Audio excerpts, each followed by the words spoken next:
Pour cette vidéo, nous avons décidé de laisser la parole aux praticiens, et plus particulièrement à une avocate du barreau de Strasbourg, Maître Correia, qui a pour particularité d'être pénaliste. Et ainsi, elle est amenée à défendre, dans le cadre de son activité, des victimes d'agressions sexuelles, des victimes de viols, mais également les auteurs de ces incriminations-là. Donc son expertise nous sera ici particulièrement utile. Alors imaginons un cas, imaginons une étudiante de Sciences Po qui se retrouve hélas victime d'agressions sexuelles ou victime de viol. Elle souhaite porter plainte. Que doit-elle faire si l'infraction vient d'avoir lieu, maître ? Alors, la personne victime de viol ou d'agression sexuelle, je lui conseillerais immédiatement de composer le numéro 17, service de police d'urgence, et d'indiquer les faits dont elle est victime. Si elle n'a pas la possibilité d'appeler, de composer ce numéro, puisqu'elle ne pourrait pas parler, puisque ça peut arriver, on peut imaginer que l'auteur de la commission d'infraction soit encore sur les lieux. À ce moment-là, je conseillerais à cette personne de composer immédiatement par SMS le 114. C'est un service dédié où la victime aura un correspondant avec qui elle pourra échanger, expliquer les faits dont elle est en train de subir. Et ils enverront forcément les services de police ou les services de gendarmerie le plus proche du domicile. C'est une première possibilité.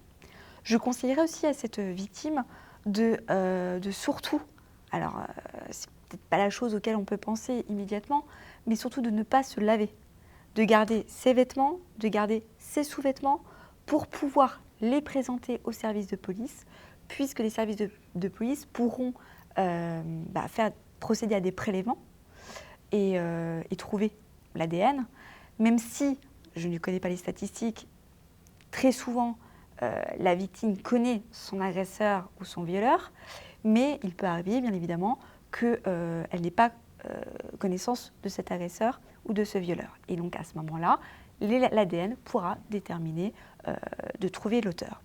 Et aussi, ce sera un élément de preuve qu'on pourra mettre face aux mises en cause, et c'est quand même une preuve qui est quasiment irréfutable, l'ADN, dans ce cadre-là. Tout à fait. Voilà un conseil particulièrement utile auquel on ne songerait pas, bien évidemment.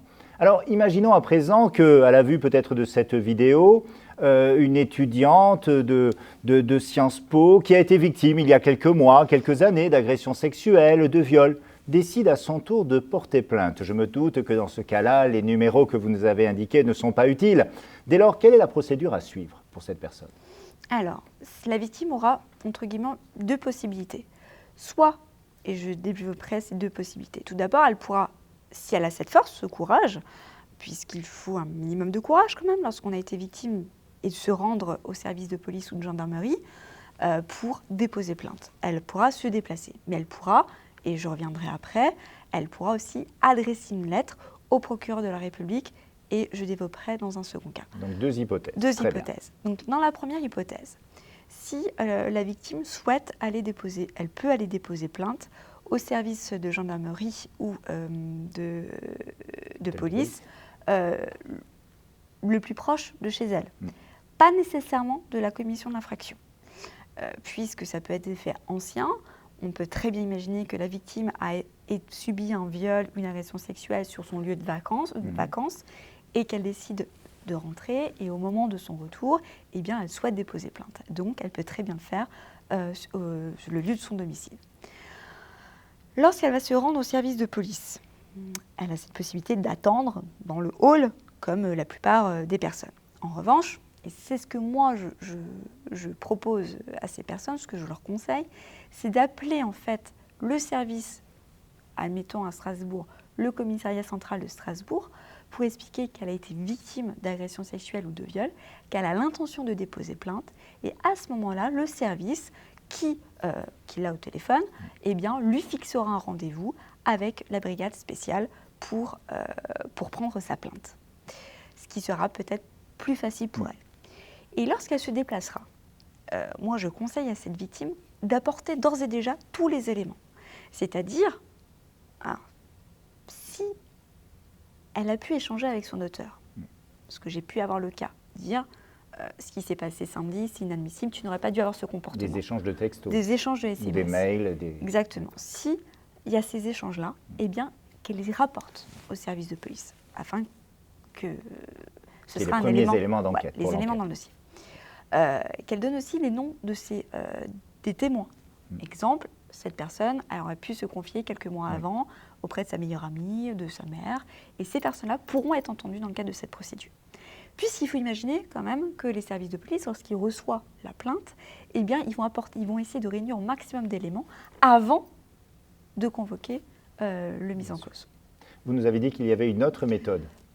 Donc l'autre méthode, si la victime ne se sent pas capable, ne se sent pas prête d'ouvrir la porte de l'hôtel de police, eh bien, elle peut soit d'elle-même adresser une lettre, pas un formalisme particulier, c'est sur un papier blanc.